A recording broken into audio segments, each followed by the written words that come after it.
to the nation, the Christian Association of Nigeria (C.A.N) has warned Biafra and Oduduwa Republic agitators against secession of our beloved country, stating that their fight can never be of any help to the challenge the country is faced with.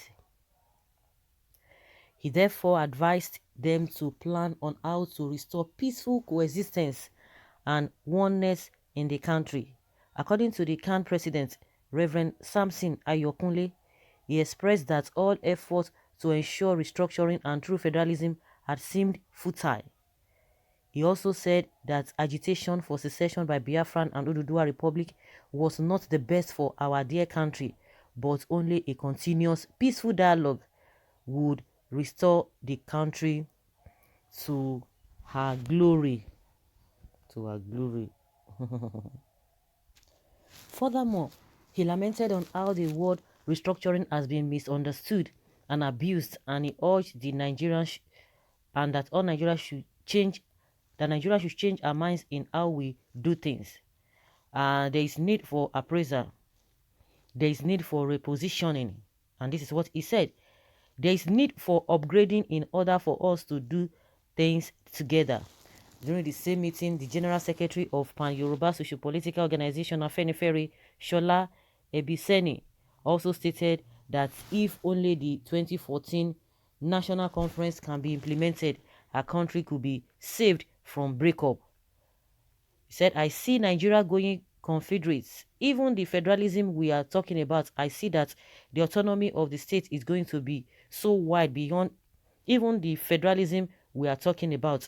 The can means well for Nigerians by asking the Biafra and Oduduwa Republic to desist from the agitation because it would only heighten the problem of this country.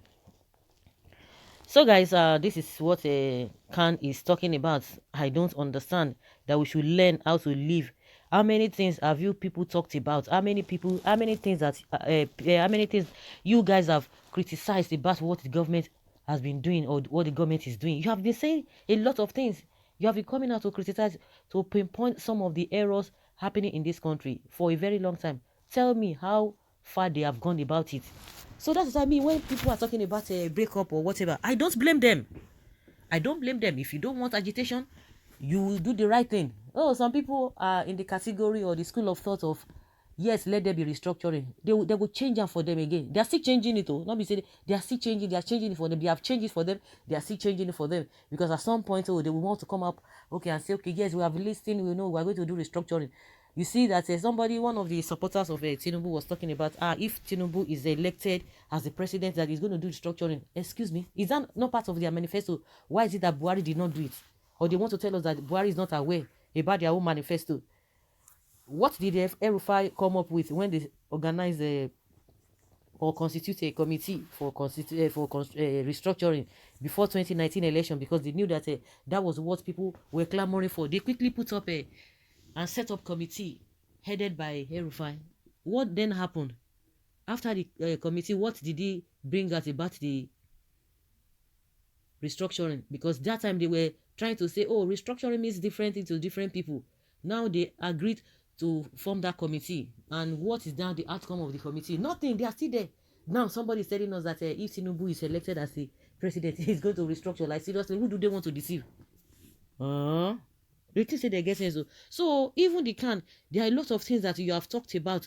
How far have they gone? How far has the government gone about it? Things that people have been talking about close to 60 years, yet no, there's no headway. And you see other people coming out to say, no, we can't do that. Okay, what is not going to be the solution if agitation will not be the solution? What will not be the solution? The same thing every day, day in, day out, telling the same thing, trying to calm some people down. Why some people are misbehaving and nothing is done to them? Is that the kind of thing that we're going to continue to live 60 years down the line? The same thing. Electricity. Why we say we never get electricity? They will not begin to give you 1,001 reasons why we cannot even have electricity. They will begin to tell you whatever. Even before Fashola came on board, he said, oh, a responsible government within 6 months, they should be able to get the issue of electricity solved. Up to today, have they done anything? Tell us. They will begin to give you excuses. So is that the excuses that people will continue to bear? Because I'm asking, In as much you are talking, I'm not okay. You said, oh, Nigeria is fine. There's no problem about that. Then why is it that we have not been able to achieve anything?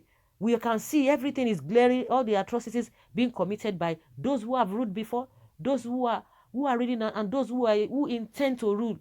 The atrocities that those ones even want to continue with. Now, so we go the day.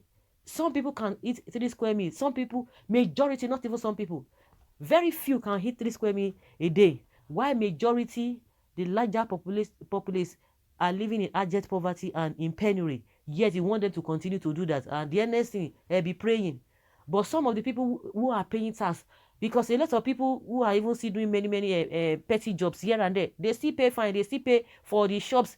They still pay for the space they occupy. Especially those of them who are in all these markets. They pay. It's not for free. So where do all of those money? Where do they go to?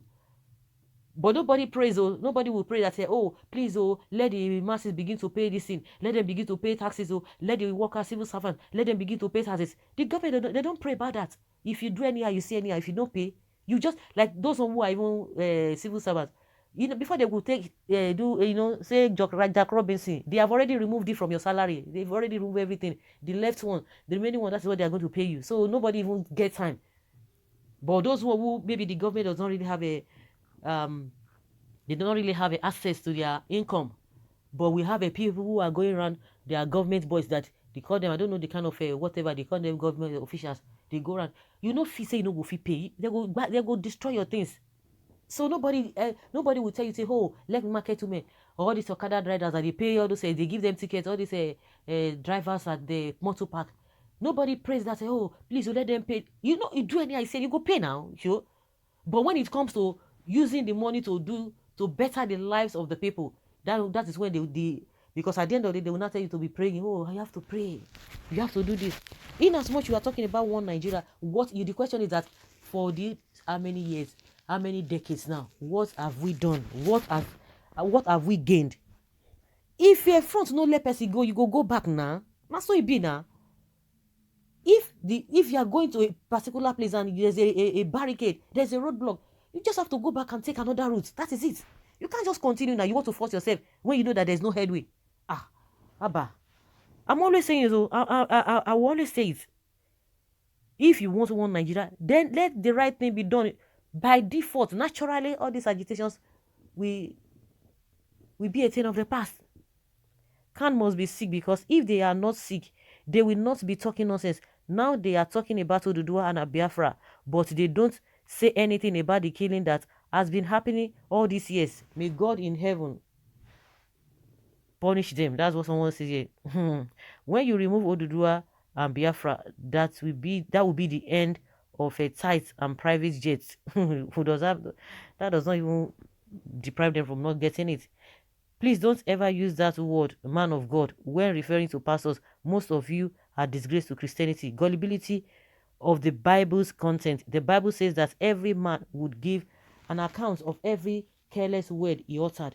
Don't be a Christian of mouth and my pastor says this, or my pastor says that. Christians are use different different things or different words that contradict the reality. Example, we bless God. Laughable.